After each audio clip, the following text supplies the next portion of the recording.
Sean todos bienvenidos y bienvenidas a un nuevo encuentro de podcast para no dormir. En el encuentro de hoy tendremos la oportunidad de realizar una dinámica diferente.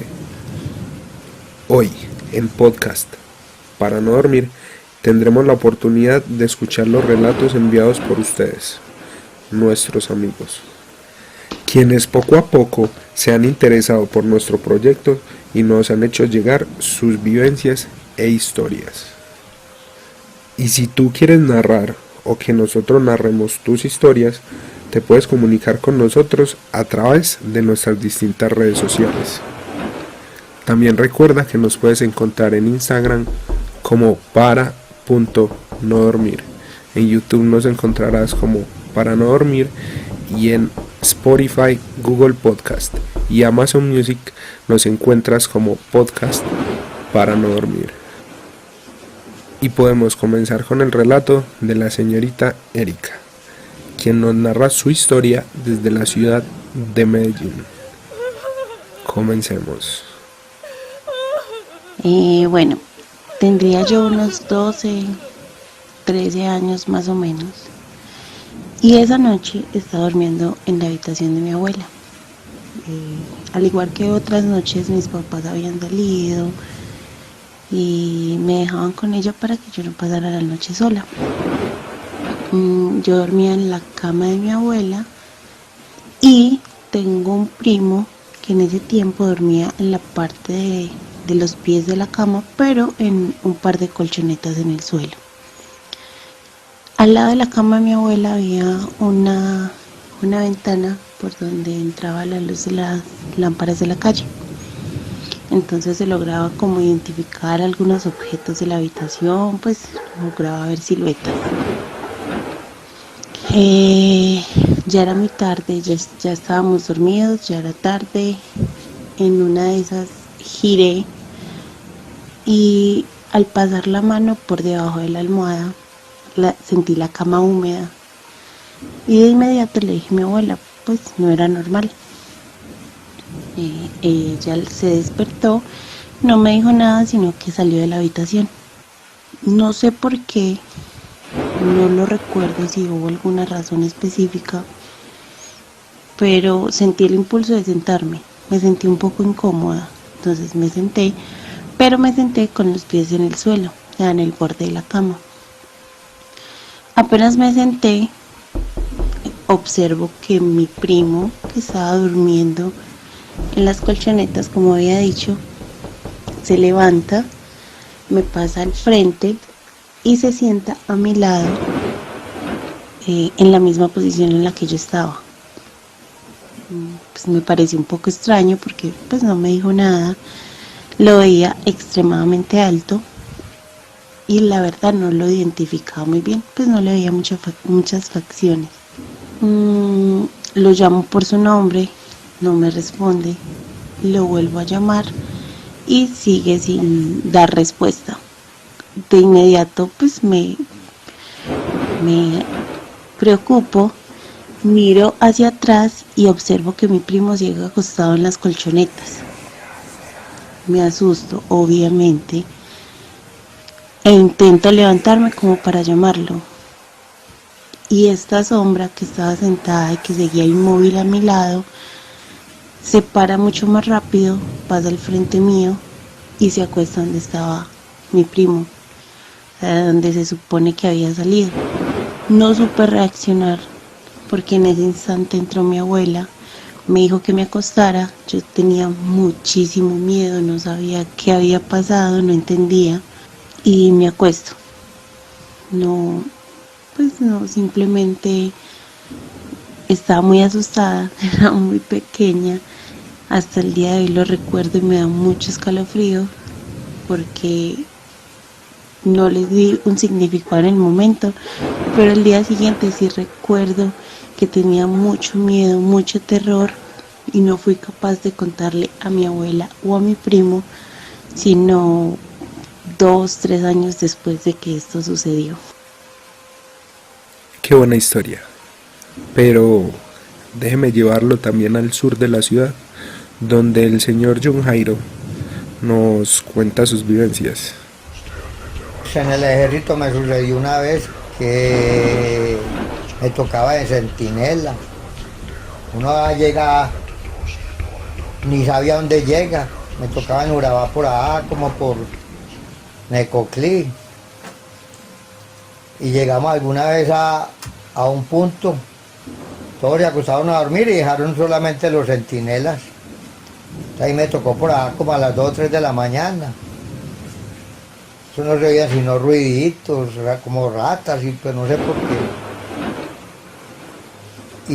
Y habían cerdos, yo creí que eran como jabalí, ¿no? Eso eran cerdos ahí hurmeando, escarbando, hasta que uno de ellos, yo no sé qué es lo que trajo de por allá, parecía un balón. Y me lo dejó ahí al lado mío y siguió por allá ruñendo, no sé qué, sacando qué. Y yo pateaba eso, lo jodía, lo corría de un lado para otro. Y de verdad que yo creí que era una pelota desinflada o algo. Y ya cuando fue aclarando el día, era una cabeza de un muerto. Era el esqueleto, pero la cabeza. Y yo jugando con ella, resulta que eso era un cementerio ahí. Eso era un cementerio, y entonces los cerdos, en esos pueblos la gente la entierra muy superficial. Y los cerdos huelen, van escudriñando, hasta lo sacan y ya lo comerán, no sé, pero mucho esqueleto por ahí al aire libre. Y yo jugando con esa cabeza sin darme cuenta. Eso, o sea, me puso la piel de gallina y todo, pues tampoco ni de miedo tanto, sino como rosudo porque como un irrespeto, me parecía a mí, pero sin tener la culpa. Entonces son cosas que suceden ahí de momento.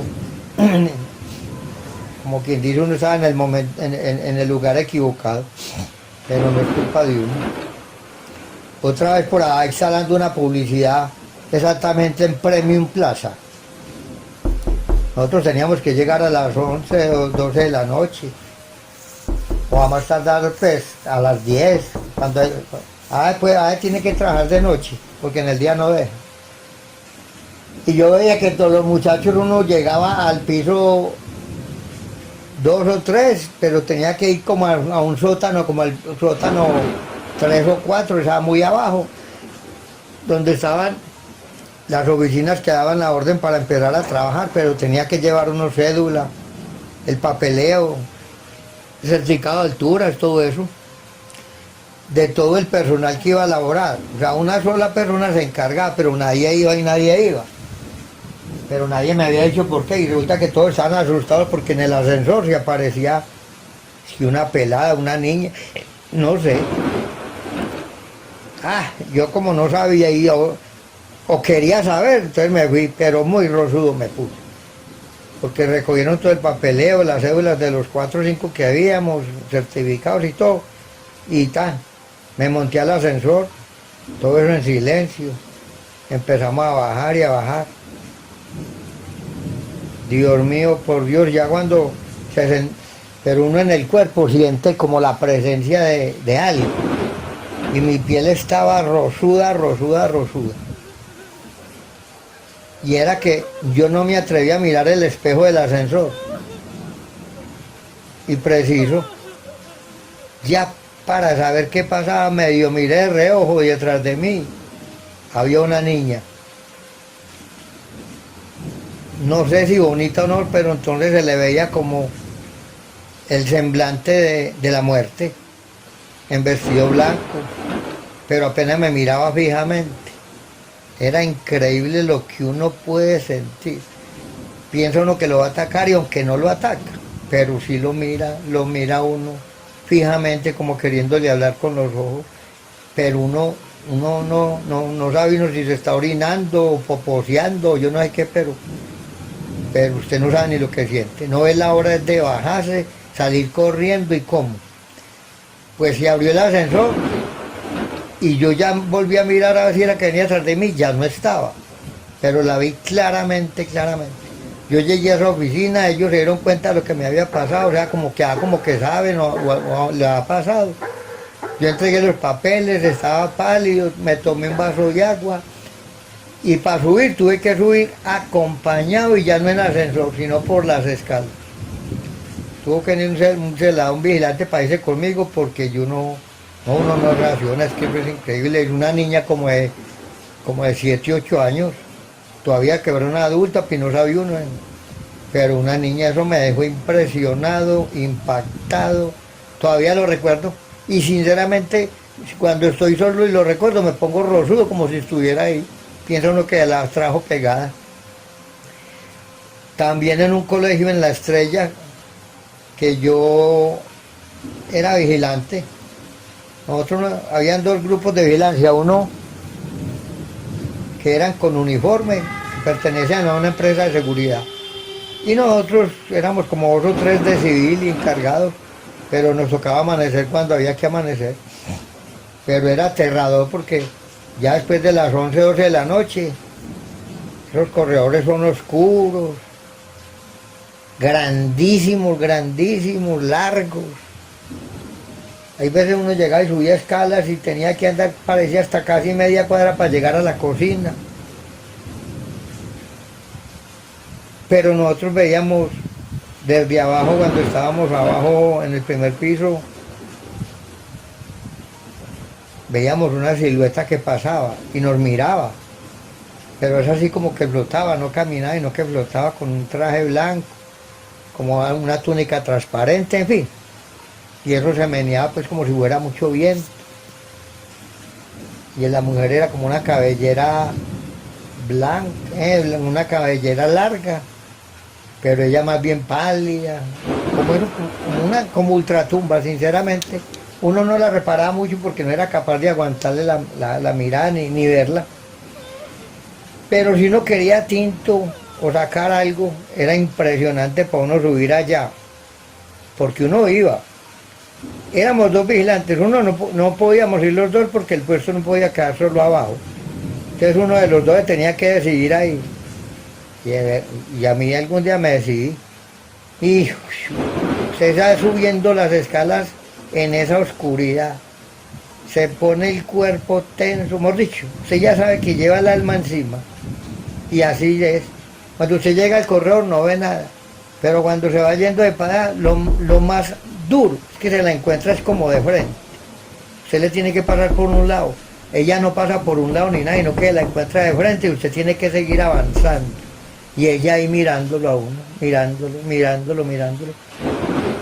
Como entre la luna, que se le ve la silueta, se le ve el perfil solamente, uno no se alcanza como a imaginar cómo es, porque usted no la mira, usted no la quiere mirar.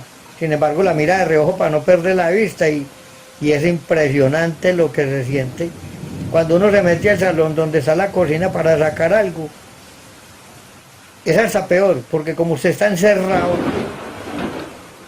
al aire libre usted cree que puede correr y mentiras que usted no es capaz de mover. Entonces vuelve y baja uno casi corriendo y mirando para todos los lados. Y cuando llega usted ni ganas de tinto tiene, sino que es como más el impulso de tomar algo, de sentir un tinto, el placer, pero usted no quiere hacerlo porque la silueta siempre se le va a presentar y siempre se presenta. Y si uno se van 2 o 3, de pronto si se presenta uno es como muy macho entre varios, pero uno solo. Es la cosa más impresionante que yo he visto, sinceramente. A mí en la vida me ha sucedido de todo, mejor dicho, me he visto con la muerte de frente. Con la muerte me he encontrado de frente y la he sabido sacar a un costado. Pero cuando me encuentro realmente la muerte que me está mirando en esa silueta, eso es para uno orinarse en los calzones de verdad. Y uno es muy macho, pero mentiras que ahí se le acaba todo. Y agradecemos al señor John Jairo por narrarnos sus experiencias.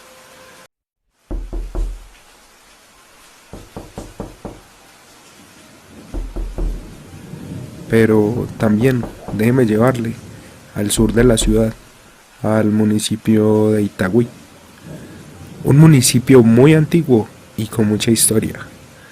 Y algunas de esas historias nos las va a narrar hoy la señora Yolanda García, que en diferentes ocasiones y en carne propia le tocó enfrentarse a una bruja, sí, como lo oye, a una bruja en su propia casa.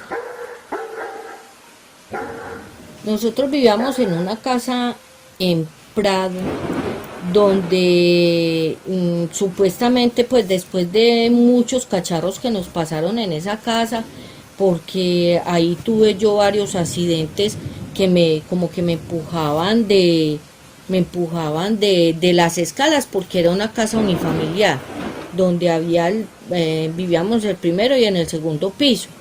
Y entonces ahí yo iba subiendo a llevarle el almuerzo a mi esposo, que estaba él estaba como indispuesto, y entonces subí a llevarle el almuerzo al cuarto, y en esas escalas yo sentí como que alguien me empujó y me tiró como contra las escalas, y me fracturé con el borde de unas escalas, me fracturé la nariz, porque caí como así de caras, porque tenía mis manos ocupadas en la comida. En esa misma casa, cuando venía uno bajando, uno sentía que como que alguien pasaba junto de uno, pum, y lo empujaba, y uno salía peloteando por esas escalas. Y también nos pasó que nosotros teníamos un canarito blanco muy lindo, y yo lo ponía pues ahí junto de la puerta de la entrada del patio, y yo siempre lo cobijaba pues le ponía encima de la jaulita una cobijita para que estuviera calentito.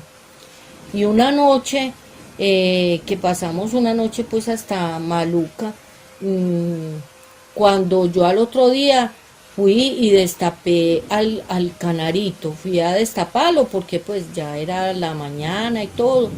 Y cuando yo lo destapé, en la puertecita de la jaulita estaba él parado, petrificado. Estaba petrificado, paradito. Era un canarito blanco, y el piquito era muy amarillito, muy lindo. Y quedó con ese piquito blanco, blanco también. Y allá en esa casa, ya después que nosotros contábamos pues las cosas que nos pasaban a uno que otro vecino que uno tenía, siempre nos decían que era que en esa casa vivían unas personas que hacían vudú, que hacían como vudú, entonces, y que se escuchaban unos tambores muy raros y todo. Y sí, a nosotros nos pasó eso con el pajarito, quedó petrificado en la puerta de la jaulita, quedó paradito, petrificado, como si le hubieran pegado un susto lo más y con el piquito como muy blanquito, como entre moradito. Entonces, nos pasó de que a mi esposo y yo, cuando nos íbamos a dormir, era como con él y yo éramos como que a mí no me provocaba estar con él, y él era también como con maluquera conmigo, y éramos así. Y cuando nos íbamos a acostar en la mitad de la cama, cuando volteábamos pues como a encontrarnos las caras al medio de la cama, huelía horrible, como a rata podrida. Huelía como a rata podrida, y era una cosa muy, muy incómoda, y tuvimos pues que orar y todo, porque eso pasó varios días, y nosotros pues con esa incomodidad, tanto que pensamos y nos cambiamos como de cuarto, a ver si de pronto sería el cuarto o alguna cosa. Pero entonces nos pasamos para el otro cuarto que tenía baño. Y en ese cuarto, el baño, el techo, era parejito con el del cuarto de nosotros. Solamente había pues como para uno ponerle como una cortinita de pared a pared al baño. Y una vez nos acostamos y todo pues normal. Cuando yo sentía que era algo como así, como un ruido, como un ruido como de un papelito confite haciéndole así, pues como moviéndolo. Y yo, pero ¿qué será eso? ¿Qué será eso? Cuando prendí las luces y de ese baño salían como de el entremedio de entre el baño y el cuarto de nosotros, salía un montón de cucarachas grandes. Pero era un montón de cucarachas grandes. Y yo, ay, Dios mío, bendito, ¿esto de dónde está saliendo? Y yo, ¿de dónde salen todas esas cucarachas? Pero eran unas cucarachas grandes y todas juntas, juntas. Y entonces yo era, ay, Dios mío, y yo me puse a orar. Y yo, ay, Santísimo Dios, protégenos, libranos de todo mal y peligro, bueno. Y empecé a orar, a orar. Y todas esas cucarachas se desaparecieron. No sé para dónde cogerían, no sé qué pasaría, pero esas cucarachas, al yo orar y orar, esas cucarachas se desaparecieron. Nosotros vivíamos en una casa de un tercer piso y el piso y el techo era como esas tejas de zinc, esas tejas como de cemento, gruesecitas. Y entonces, en ese tiempo, a mi esposo cogían y él siempre decía que a él lo pisaba lo que se llamaba, lo pisaba una bruja, que él era con esos deseos de levantarse, como cuando ya se dormía, era con esas ganas de levantarse, y él no era capaz. Él sentía que alguien lo aprisionaba en el pecho y todo. Y eso, pues, eso solía pasarle, pues, como nosotros habíamos escuchado, que eso le solía pasar a varios hombres.